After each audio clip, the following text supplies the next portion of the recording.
यह cabin crew air hostess free course का एक और चैप्टर है और यह चैप्टर फूड पर डेडिकेटेड है। जी हां, इस चैप्टर में हम इन फ्लाइट केटरिंग की बात करने वाले हैं और अगर आप कैबिन क्रू बनना चाहते हैं, एयर होस्टेस बनना चाहते हैं, तो यह आपकी जॉब का सबसे इंपॉर्टेंट काम है। हम आपको गारंटी देते हैं, चाहे यह फ्री कोर्स है, आप इसको अच्छे से कीजिए और आपको आराम से कैबिन क्रू की जॉब मिलेगी। यह कोर्स जो आपको सिखाएगा वो आप लाखों रुपए खर्च करके भी नहीं सीख पाएंगे। तो सबसे पहले हम बात करते हैं कि जब आपकी ड्यूटी स्टार्ट होती है और आप एक कैबिन क्रू हैं, तो सबसे पहले आपको चेक करना है कि खाना क्या आ चुका है, आपको उसकी रिसीविंग लेनी है, आपको उसकी क्वांटिटी चेक करनी है कि जितने पैसेंजर हैं उनसे ज्यादा होना चाहिए है खाना, और खाना बिल्कुल ठीक होना चाहिए है। आपको यह भी चेक करना होता है उसको ठीक से रखा गया है, क्योंकि एयरक्राफ्ट के अंदर खाने को स्टोर करने के लिए स्पेसिफिक जगह बनी होती है और जो कि लिमिटेड होती है। यहां एज ए कैबिन क्रू आपको मालूम होना चाहिए है कि एयरक्राफ्ट के अंदर सबसे ज्यादा एक्सीडेंट खाने और ड्रिंक्स की वजह से ही होते हैं। तो आपको इस बात का ध्यान रखना है कि आपने सबको खाना खिलाना है, सबको खुश रखना है और उसकी वजह से कोई एक्सीडेंट्स ना हो। तो सबसे पहले आपको यही सब चेक करना है, उसकी स्टोरेज बिल्कुल ठीक रखनी है और स्टोरेज के अंदर ठीक से वो सेट किया गया या नहीं किया, इस चीज को आपको ध्यान रखना है।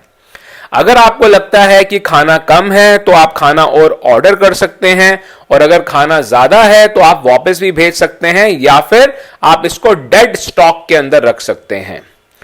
अब आपको इस चीज का ध्यान रखना है कि जब फ्लाइट ऊपर जा रही होती है तब फ्लाइट टिल्टेड होती है, स्ट्रेट नहीं होती है। उस वक्त आप खाने के स्टोरेजेस को नहीं खोलेंगे, क्योंकि अगर आप उनको खोलते हैं तो उसमें से खाना बाहर निकल सकता है, गिर सकता है और एक्सीडेंट हो सकता है।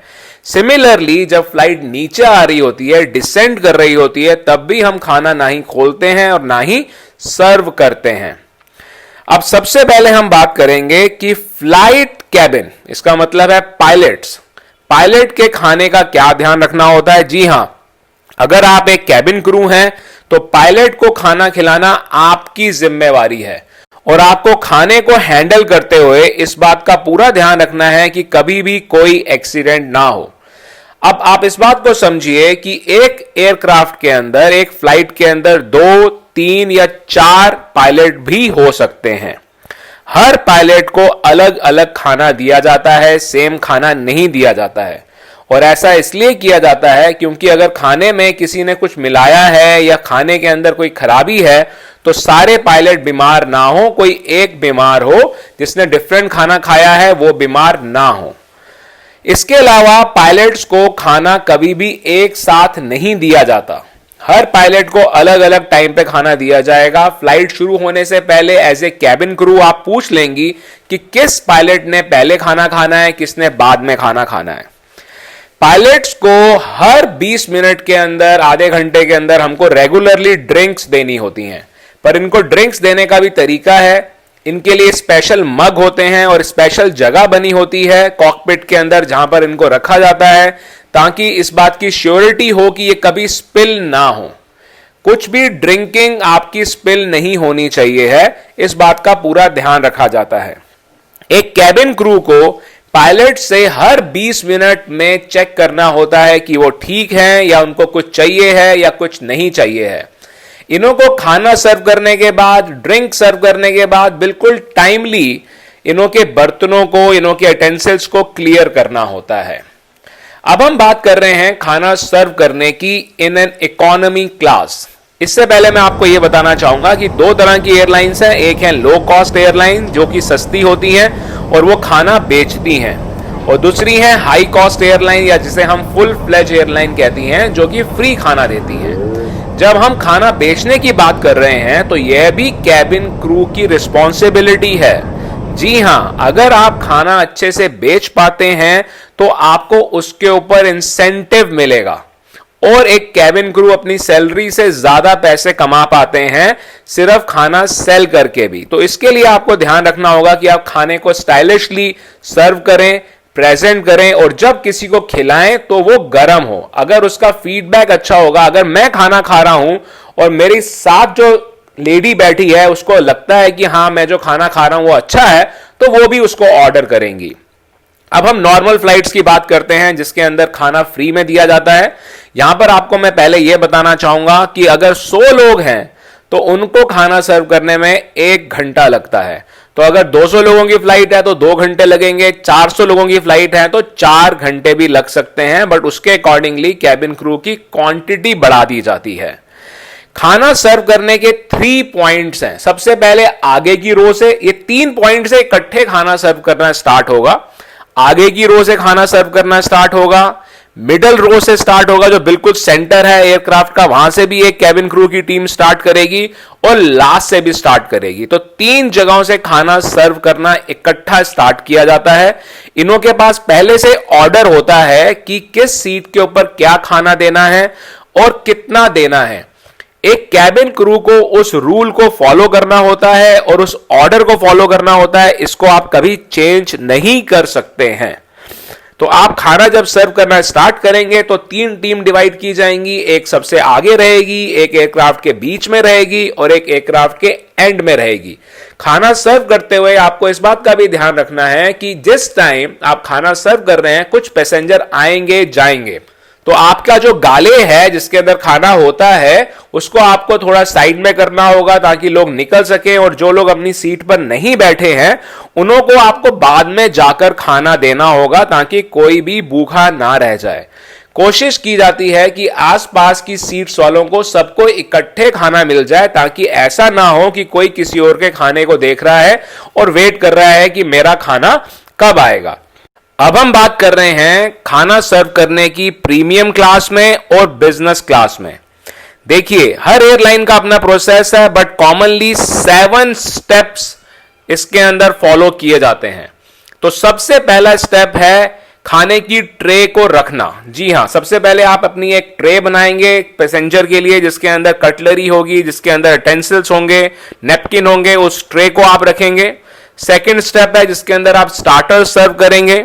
थर्ड स्टेप है जिसके अंदर आप इन सबको उठाकर ले जाएंगे जब पैसेंजर खा चुका होगा। फोर्थ स्टेप है जिसके अंदर आप मेन मील सर्व करेंगे। फिफ्थ स्टेप है आपका फिर दोबारा से इन बर्तनों को लेकर जाने का।